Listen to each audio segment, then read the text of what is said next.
La Sfirat HaOmer, on compte depuis le premier jour de Chol HaMoed Pessah. Et comme on l'a vu dans tous les Sfarim, bien entendu, c'est la période où on va se préparer à Matan Torah. On ne peut pas sortir directement de la brousse à Yetziat Mitzrayim, Yetziat Mitzrayim à Matan Torah. Yetziat Mitzrayim à Pessah, on a appris la Emouna, le Kadosh Baruch Hu nous a choisi à Shabbat Mikol Ha'amim. Le Kadosh Baruch Hu nous a donné une place particulière, à nous d'amener le monde à son tikkun, à nous d'amener le monde à son Mashiach, très bien. Ça c'est Pessah. Mais Shavuot, c'est le moment de Kabbalat HaTorah. Quelles sont les instructions que Kadosh Baruch Hu a données à l'humanité et qu'est-ce qu'elle est le Emet qui est en valeur, en vigueur dans le ciel et quelle est la langue qu'on parle dans le ciel, dans l'éternité. La langue, c'est la langue de la Torah. Et ça, ça demande du temps à accepter de prendre que ma vie, elle est pour apprendre, pour étudier, pour comprendre la Torah.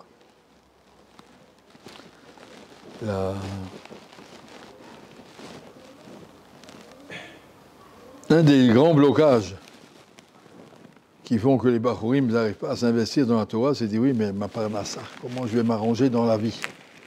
D'abord, je vais devenir riche, après on verra.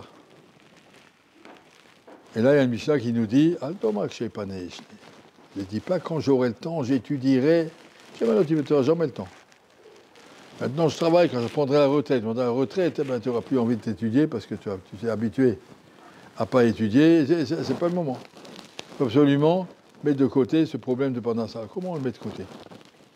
Quand on réfléchit, théorème qui est marqué dans la Gemara, Ban de Yaïv Chaye, Yaïv Mezona. Celui qui donne la vie, il donne à manger. Chaque seconde, à Kadosh Baruch Hu, il donne de l'air à respirer, gratuit. Chaque seconde, il fait battre ton cœur. C'est qu'il veut que tu vives. S'il veut que tu vives, il s'occupera aussi de t'apprendre à ça.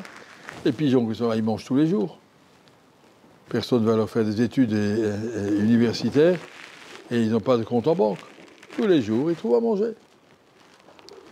Celui qui se dit que Akadosh Baruch Hu s'occupe de la parnassa, c'est vrai qu'il nous a dit qu'il y a un rio vishtatout, il faut faire quelque chose. Fais pas plus. Il n'a pas dit que tu auras plus si tu fais plus.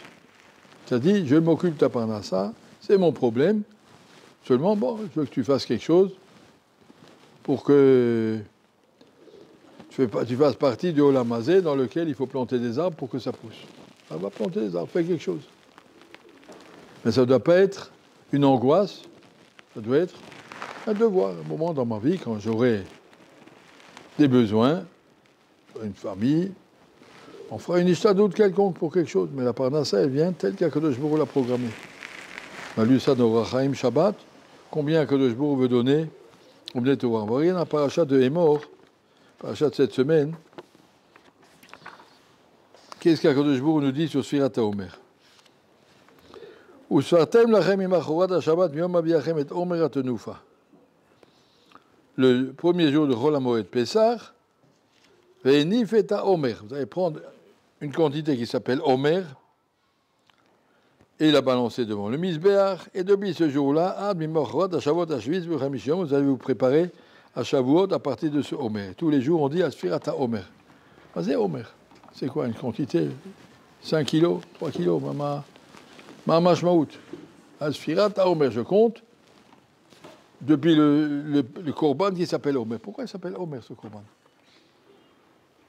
Le korban à ce orage. Le terme Omer, on le retrouve une autre fois dans la Torah, dans Parashat Beshalach.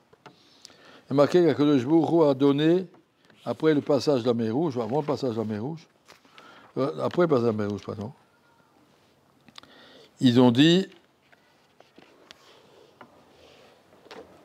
qu'ils n'avaient rien à manger. Akadosh Baruch Hu a dit, je vais vous envoyer la manne.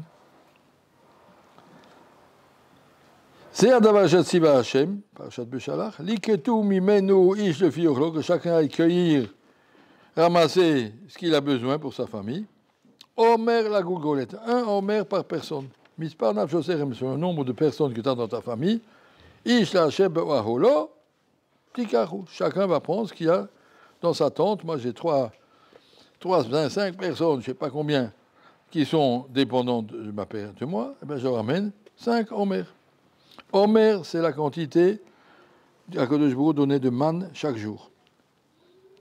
Omer Rachidi, Shem Mida, c'est une unité de mesure. À la fin de la paracha, ce sera marqué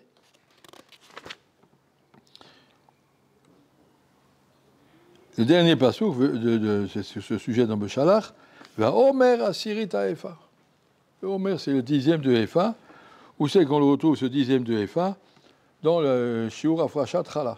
Quand je fais une pâte qui a la quantité qui s'appelle Omer, je dois prélever Chala avec Bracha. Alors c'est à peu près autour de 2-3 kilos. Agmar dit c'est la quantité moyenne qu'un homme mange dans une journée. Tu fais le total de tous tes repas. Dans une journée, avec 2 kilos, tu es Mesoudar, oui, un peu de ci, un peu de ça, mais voilà, Omer, c'est la quantité de Parnassa quotidienne. Baruch Hu nous dit que la Sfirat à Omer, pendant tous ces 49 jours, réfléchit à Parnassa, elle est prévue, elle est programmée, Akadosh Baruch Hu, il ne t'a pas oublié. Il a donné la manne. Il a donné à chacun ce qu'il fallait chaque jour. Et qu'est-ce qu'il a dit à Moshe Rabbeinu? Prenez Melo à Omer man, prends un petit peu de manne.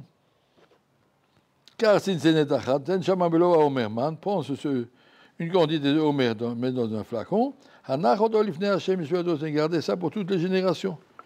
Et Rachid dit pour nous dire, dans toutes les générations, Akadosh Baruch Hu, il s'occupe à donner la parnassa à chaque juif. Alors si, quand on est Bachour, on se dit, mais il faut bien quand même que je m'occupe de parnassa. Quand tu seras marié, tu auras des enfants, tu auras des besoins, Akadosh Baruch Hu te donnera. Et là, tu iras chercher d'un moyen ou d'un autre toutes sortes de moyens. Tu n'as pas besoin d'y penser maintenant. Pour l'instant, nous avons un grand klal, Dai le tsara beshata. On s'occupe de la yishtadout quand le problème arrive, mais pas avant. Pas avant. Pas besoin de vivre avec des angoisses, avec des soucis. Il y a des gens qui sont tout le temps en train d'aller chez le docteur. Vous pouvez me dire si ma tension est juste et si mon cœur... Visitez-moi mon électrocardiogramme et mon encéphalogramme. Mais arrête, ça va, tu vas bien, laisse-nous tranquille. Si quelqu'un est malade, il ne faut pas passer au docteur. Si on n'est pas malade, pas besoin de s'en occuper. La même chose avec la parnassa. Je n'ai pas de famille à nourrir. Un bonhomme qui m'a téléphoné, donne-moi une bracha, je veux devenir très riche, donne-moi une bracha. Je dis, tu n'es pas marié, tu n'as pas de famille, pourquoi Hachem va te donner de l'argent? Tu peux le gaspiller. Marie-toi, construis une famille, d'abord tu étudies, tu te maries, tu construis une famille. Après, tu diras à Hachem, donne-moi de l'argent, je veux de l'argent. Puis ça, tu verras, il te donnera ce que tu mériteras. Maintenant, pourquoi il va te donner? À quoi ça sert? Le problème de Parnassa, c'est quelque chose qui ne doit pas nous venir à la tête. Ce n'est pas ton problème. Va l'Ernen, remplis-toi de Torah, de Masertot, de Shulchan Aruch, de Chumash, de Mishnah, de Mishnah Berurah. Il y a plein de choses à savoir. Et quand tu te marieras, effectivement, tu auras un chiyuv d'ishtadut, tu t'en occuperas, on verra ce qu'on fera. Pas besoin d'y penser maintenant. Pas besoin de gaspiller les plus belles années de sa vie, parce que peut-être un jour j'en aurai besoin, et puis il vaut mieux que... Ben, c'est ce que je peux vous faire. Je termine avec une phrase de Moshe Feinstein quand on prend le loulav. Ana Hashem Oshiana. On se coupe de tous les côtés. Ana Hashem Atsichana, on ne se coupe pas. Pourquoi? Quand on a besoin de Yeshua Oshiana, sauve-moi. Il faut se bouger, faire une statue de tous les côtés. Mais quand tu as besoin d'une Hatzlacha, elle viendra. Il n'y a aucun chiyuv ishtadlut pour Hatzlacha, pour devenir riche. Il n'y a pas de... La chiyuv ishtadlut, c'est pour manger, pour avoir de quoi vivre. Maintenant, tu veux plus, je pourrais programmer avant la naissance. Je veux être riche, je veux être pauvre, chacun a son cartis qui est déjà prêt à l'avance. Comme tu ne peux pas dire, je vais faire une ishtadlut pour que changer ma taille de pointure de chaussures ou la couleur de mes cheveux. La couleur des cheveux, on peut faire de la teinture, mais enfin, disons, vous voyez, la couleur de mes yeux. C'est comme ça, tu es né avec ces gènes. Là aussi, dans tes gènes, c'est déjà marqué combien que tu auras quand tu auras besoin. Celui qui a un chiyuv d'ishtadlut pour Hoshiana, pour la Yeshua, mais pas pour la Hatzlacha. Pour la Hatzlacha, ça viendra, ça doit venir, ça va venir, ne t'occupe pas, c'est pas ton problème. Tu dis, Ana Hashem Atsichana, voilà, c'est tout. Ne t'occupe pas ça, si ça doit venir, ça doit venir. Tout d'un coup, il y a quelqu'un qui va te trouver dans la boîte aux lettres, comment Hachem va faire, trouve toutes sortes de moyens pour que tout d'un coup, tu découvres 100 millions d'euros dans ton boîte aux lettres. C'est pas difficile, c'est pas ton problème. Voilà, ça c'est ce qu'il faut savoir quand on fait la Sfirat à Omer. Tous les jours, je réfléchis. Omer veut dire ma parnassa. Je compte ça tous les jours. Je vais arriver à Shavuot bien, propre, clair. Pour mon programme, c'est de connaître la Torah. Je dois arriver avec cette idée-là. Ma parnassa, elle est déjà réglée dans les mains d'Hachem. Et je m'occuperai de ça quand j'en aurai besoin. On fera une ishtadout quelconque, mais pour l'instant, j'en ai pas besoin. Je dois aller. Tout le reste, ça vient plus tard. Toda Rabba.